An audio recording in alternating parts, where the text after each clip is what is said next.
बिस्मिल्लाहिर्रहमानिर्रहीम जी, मैं हूं आपका मेज़बान शकील हैदर और आप देख रहे हैं आपका पसंदीदा चैनल बगा फैक्ट्स। आज के बगा फैक्ट्स के अंदर पिछले 24 घंटों के दौरान जो 3 अफसोसनाक तरीन पाकिस्तान के अंदर खबरें पेश आए, वाक़यात पेश आए, खबरें सामने आई हैं, उनके ऊपर थोड़ी सी मैं डिस्कशन करूंगा और आपको बताऊंगा कि इमरान रियाज को गिरफ्तार किया गया। KPK के अंदर पाकिस्तान के जो एलिट फोर्स के जवान हैं उन्होंने नारे लगाए हैं कि ये जो नामालूम है ये हमको मालूम है। इसके हवाले से थोड़े से मैं हकायक जो सामने है वो मैं आपको बताऊंगा। और फिर शेख रशीद को जिस तरह से इंसल्ट किया गया है, जिस तरह से मारा गया है, घसीटा गया है, उसके घर के शीशे तोड़े गए हैं, उसके घर के दरवाजों को टांगे मारी गई हैं, उसकी खिड़कियां तोड़ी गई हैं, उसके मुलाजमों के ऊपर तशद्दुद किया गया और फिर उसे गिरफ्तार करके ले जाया गया है। तो ऐसा लगता है कि पाकिस्तान के अंदर अब कोई अमरीकी हुकूमती वाकई आ चुकी है कि जिसके अंदर कोई रहम नहीं है, जिसके अंदर कोई एहसास नहीं है, जिसके अंदर कोई पाकिस्तानियत नहीं है, जिसके अंदर कोई मोहब्बत नहीं है। वो सिर्फ और सिर्फ पाकिस्तान को बदनाम करवाना चाहते हैं, सिर्फ और सिर्फ पाकिस्तान के अंदर आवाजें उठाने वाले उन लोगों को रोकना चाहते हैं कि जो पाकिस्तान के हक के लिए आवाज उठाते हैं, उन सियासतदानों को रोकना चाहते हैं कि जो पाकिस्तान के सियासत को आगे लेकर जाना चाहते हैं, और उन कानून नाफिज करने वाले इदारों को रोकना चाहते हैं कि जो पाकिस्तान के तहफ़्फ़ुज़ के लिए अपनी ज़िंदगियों की कुर्बानियां दे रहे हैं। और इस तरह अब पाकिस्तान को इन हालात के अंदर पहुंचा दिया गया है कि जहां पर कोई भी रिलैक्स नहीं है,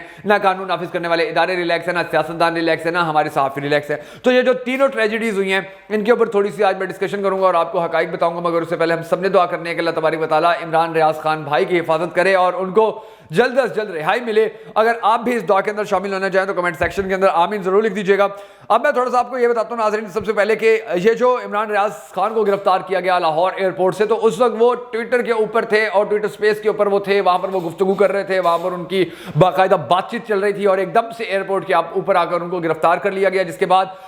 जो ट्विटर है, ये मैं नहीं कह रहा, ट्विटर कह रहा है कि उनको गिरफ्तार किया गया एक ऐसे वक्त के अंदर, एक ऐसे हालात के अंदर कि जब उनके पास उनके खिलाफ ना ही कोई एविडेंस था, ना ही उनके खिलाफ कोई ऐसे ऑर्डर्स थे, ना ही कोई ऐसे अहकामात थे तहरीरी तौर पर के जिनके होते हुए उनको गिरफ्तार किया जाता। और ये भी कहा जा रहा है कि उनकी गिरफ्तारी के अंदर सिर्फ पुलिस नहीं थी बल्कि फिर वही वीगो डाले भी एक आधे आए हुए थे, काले डाले भी आए हुए थे, काले शीशों वाले, और वो भी उनके साथ मौजूद थे, उनके साथ मुलविस थे। तो ये जो एयरपोर्ट से गिरफ्तारी हुई है इमरान रियाज खान की, ये पाकिस्तानी कौम को ये बताने के लिए काफी है कि पाकिस्तान के साथ अब ये टोला क्या करने जा रहा है, पाकिस्तान को अब किस ऐसी बंद गली के अंदर फेंकने जा रहा है कि जिससे निकलने का पाकिस्तानी को कभी कोई रास्ता नजर नहीं आएगा। और उसके बाद जो शेख रशीद को इसी तरह गिरफ्तार किया गया कि जैसे कोई बहुत बड़ा सियासतदान ना हो, जैसे पाकिस्तान को कोई बहुत बड़ा दुश्मन हो, उसके घर के अंदर घुसे, उसके शीशे तोड़े, उसके दरवाजों को टांगे मारी, उसकी खिड़कियों को टांगे मारी, उसके मुलाजमों को तशद्दुद का निशाना बनाया, इसको घसीटने की कोशिश की, इसको बालों से पकड़ने की कोशिश की, इसकी गिरबान से पकड़ के इसको घसीटा और इसको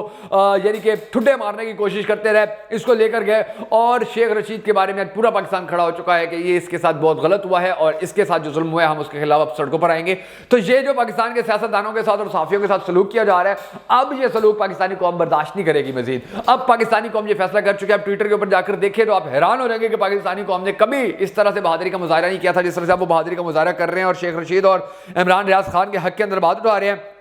अब मैं आपको दूसरी और अहम बात बताता हूं कि पाकिस्तान को जो तोड़ने की, पाकिस्तान का अमन खराब करने की जो साजिश की जा रही है उसकी एक कड़ी पिछले दिनों जो पेशावर के अंदर हादसा अफसोसनाक वाकया पेश आया उसमें थी कि 100 से ज़्यादा पाकिस्तान के जो नौजवान थे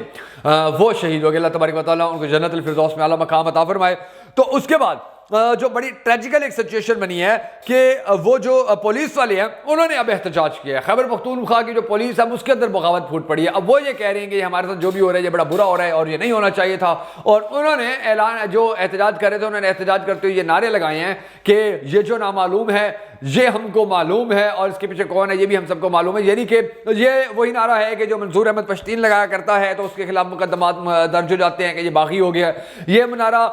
जब माजी के अंदर आसमा जहांगीर लगाया करती थी तो उनके खिलाफ मुकदमात दर्ज हो जाया करते थे कि जी ये तो पाकिस्तान के खिलाफ, पाकिस्तान के इदारों की सालमियत के खिलाफ बात कर रही हैं, हमारा मोरल डाउन करने की बात कर रही हैं, हमें बदनाम करने की बात कर रही हैं, हमारे जवानों का हौसला कम करने की बात कर रही हैं, उनकी जज्बे को कम करने की बात कर रही हैं। लेकिन अब यही नारा वही जवान लगा रही हैं कि जिन जवानों का नाम लेकर इस नारे को बंद करवाया जाता था, इस नारे को चुप करवाया जाता था। और ये जो एहतजाज कर रहे थे इन्होंने वाज़ेह तौर पर यह कहा है कि जी हमारी जिंदगियों का सौदा कर लिया गया है, हमें बड़ी अच्छी तरह पता है कि हमें कौन निशाना बनाते हैं। ये जो इतना अफसोसनाक वाकया पेश आया है तो इसकी तो कोई इन्वेस्टिगेशन ही अब तक पूरी नहीं हो सकी, अब तक इसके बारे में कुछ पता ही नहीं चल सका है। और जो इसके अंदर सबसे अहम बात है वो बात यह है कि जो अफगानिस्तान के वजीर खारजा है उन्होंने ये कहा है कि हमारे ऊपर इल्जाम लगाने वाले पहले अपने घर के अंदर झांके, अपने घर की सफाई करो, उसके बाद हमारे ऊपर इल्जाम लगाना। और वो ये भी कह रहे हैं कि मुझे बड़ी हैरत है कि ये कह रहे हैं कि ये खुदकुश आया और उसने ये सारी कार्रवाई की और छत ही पूरी कंटे, वो जो लेंटर की छत होती है वो ही पूरी उड़ गई। 20 साल से ये काम कर रहे हैं ये अफगानी, इनकी सारी जिंदगी इसी काम के अंदर गुजर गई है। इनको बड़ी अच्छी तरह पता है कि कौन सी बिल्डिंग को किस तरह से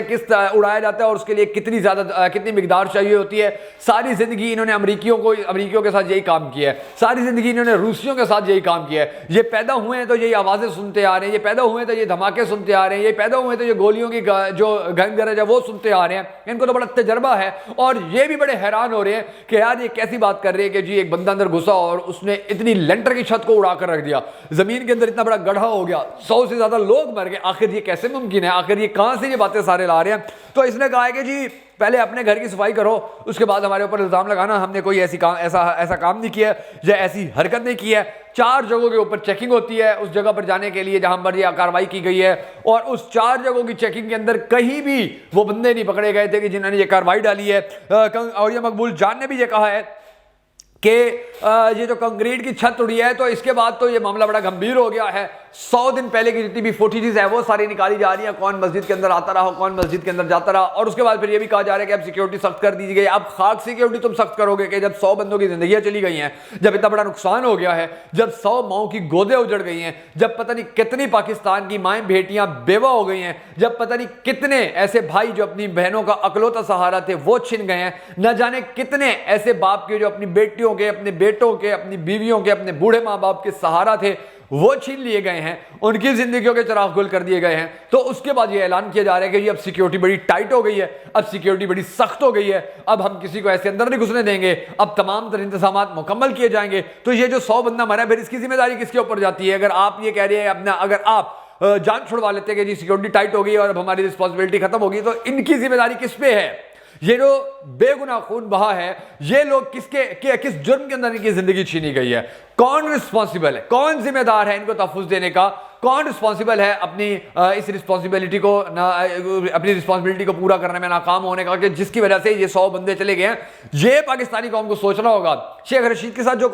काम हो रहा है वो पाकिस्तानी कौम को सोचना होगा। अफगान वजीर खारजा का जो बयान आया वो पाकिस्तानी कौम को सोचना होगा। और या मकबूल जान ने जो बात की है वो पाकिस्तानी कौम को सोचनी होगी। इमरान रियाज खान के साथ जो सलूक है वो पाकिस्तानी कौम को सोचना होगा, ताकि पाकिस्तानी कौम को ये पता चलता रहे कि पाकिस्तान के साथ तमाशा कितना बड़ा हो रहा है, पाकिस्तान के साथ होने वाले इस तमाशे के अंदर कौन कौन से मकरूज चेहरे मुलविस हैं, कौन है जो पाकिस्तान का अमन खराब करने की जानबूझकर कोशिश कर रहे हैं, और कौन है कि जिसके खिलाफ अब पाकिस्तान के कानून नाफिज करने वाले इदारों के कमांडोज ये एहतजाज करते नजर आ रहे हैं, ये कहते नजर आ रहे हैं कि ये जितना भी कुछ हो रहा है हमें पता है कि जो नामालूम है ये कौन है। तो ये जो सारे मामलात हैं, इन सारे मामलात के ऊपर पाकिस्तानी कौम को सोचना होगा, वरना वो सहाफियों को भी उठा रहे हैं, वो सियासतदानों को भी उठा रहे हैं, इनके खिलाफ भी मुकदमात दर्ज हो जाएंगे पुलिस वालों के खिलाफ। और जो 22 करोड़ अवाम है, 23 करोड़ अवाम है, उनको ये जो लीड करने वाले चंद लोग हैं, अगर ये कौम इनके पीछे खड़ी नहीं होगी तो फिर क्या मुस्तकबिल है? फिर पाकिस्तानी कौम में से कोई भी आवाज उठाएगा तो उसका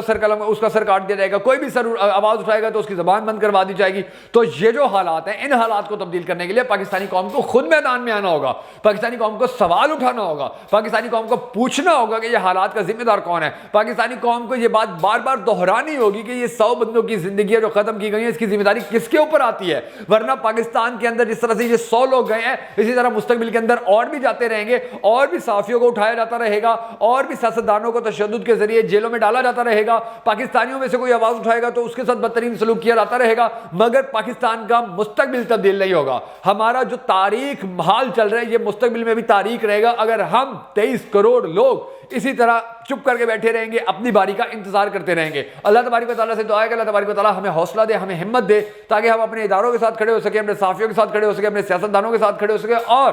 अपनी अर्ज़ वतन के साथ, अपनी अर्ज़ वतन के लिए खड़े हो सकें।